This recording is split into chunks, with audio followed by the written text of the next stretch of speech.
আচ্ছা, তোমরা কি জানো মন খারাপের ওষুধ কি হয়? আজকে আমার মন ভালো নেই, এটা বলে বসে থাকলে কি মন ভালো হবে? মন ভালো করার জন্য ঘুরতে যেতে হবে, আর ঘুরতে যাওয়ার পর যদি দেখো জায়গাগুলো এত সুন্দর, তবে মন তো অটোমেটিক ভালো হয়ে যাবে। ফ্রিতে কমপ্লিমেন্ট দিচ্ছি তো, এখন কেউ কেউ বলবে এটা তো আমরা আগে থেকেই জানতাম।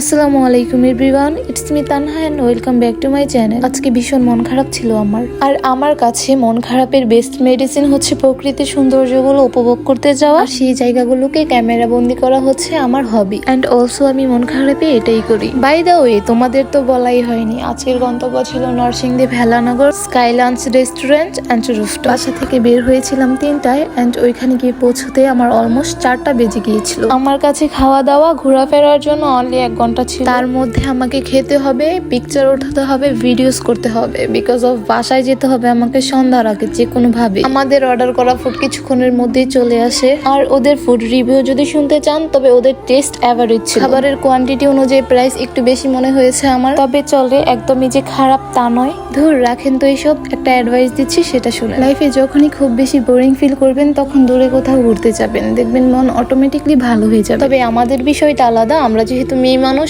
আমরা ইন্টারেস্টেড হলেও ফ্যামিলি ছাড়া দূরে কোথাও ঘুরতে যেতে পারি না। ঘুরতে যেতে যদি ফ্যামিলির পারমিশন না লাগতো তাহলে আমাকে আর কেউ খুঁজেই পেতো না।